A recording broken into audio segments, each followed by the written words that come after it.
আজকে যে নেতারে হারাইলাম সে একজন গলন্দ উপজেলার দরিদ্র মানুষের পক্ষে, শ্রমজীবী মানুষের পক্ষে কথা বলতো। শ্রমজীবী মানুষের নেতা ছিল, বাংলাদেশ জাতীয়তাবাদী শ্রমিক দলের সাবেক সভাপতি ছিল, রাজশাহী জেলা মোটর শ্রমিক ইউনিয়নের সভাপতি ছিল এবং উপজেলা বিএনপির সহসভাপতি ছিল এবং উপজেলার পরিষদের নির্বাচিত ভাইস চেয়ারম্যান একবার সে ছিলেন প্রথম উপজেলার নির্বাচনে। দীর্ঘদিন সে রাজনীতি করছে এই দরিদ্র শ্রমিক শ্রেণীর মানুষের সাথে। দীর্ঘদিন ধরে তার ক্যান্সারে আক্রান্ত। আজকে আল্লাহ তার শেষ নিঃশ্বাস ত্যাগ করলেন আর কি। আমরা সবাই তার জন্য দোয়া করি, আল্লাহ জানি তার ভেস্তে প্রস্তুত করুক। মরহুম আব্দুল কাইম মোল্লা আমাদের বড় ভাই এবং সাবেক রাজবাড়ী জেলা মোটর শ্রমিক ইউনিয়নের সংগ্রামী সভাপতি এবং শ্রমিক বান্ধব লোক।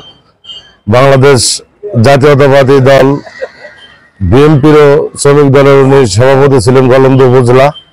আমরা তার মৃত্যুতে খুবই শোকাহত। অভিভাবক ছিল, অভিভাবকবিহীন গলন্দ হয়ে গেল। তিনি কৃষক নেতা, বর্তমানে গলন্দ উপজেলা বিএনপির জাতীয় বন্ধু ছিল।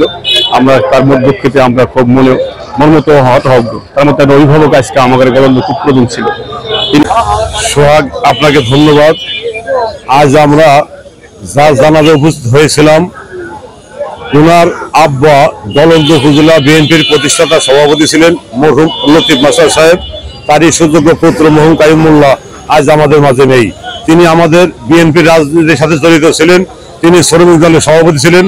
আমার জানা মতে ভালো একজন মানুষ ছিলেন, গরিব বান্ধব মানুষ ছিলেন। আন্দোলন সংগ্রামে সবার আগে উনি থাকতেন। সবাইকে ধন্যবাদ।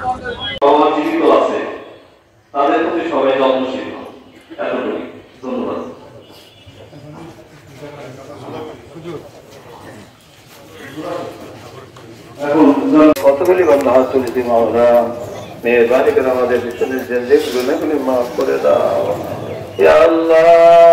বান্দা গুনাহ করতে ভালোবাসা, তুমি তো ক্ষমা করতে ভালোবাসো রে মাওলা। আমাদেরকে ক্ষমা করে দাও ইয়া আল্লাহ, আমাদের সবাইকে মাফ করে দাও। আমাদের পূর্বপুরুষ তারা কবরবাসী, তাদেরকে তুমি মাফ করে দাও আল্লাহ। যে মেয়েকে সামনে রেখে আল্লাহ তোমার সত্যি জানাজা করছি আল্লাহ, তাকে তুমি মাফ করে দাও। তার কবরকে তুমি সহজ করে দিও মাওলা। আল্লাহ মেহরবানি করে আমাদের দোয়া মনোরথকে কবুল মঞ্জুর করে নাও। فجعل كلمتنا عند الموت لا إله إلا الله محمد رسول الله صلى الله عليه وسلم। অবশ্যই গ্রহণ করতে হবে। আমরা সবাই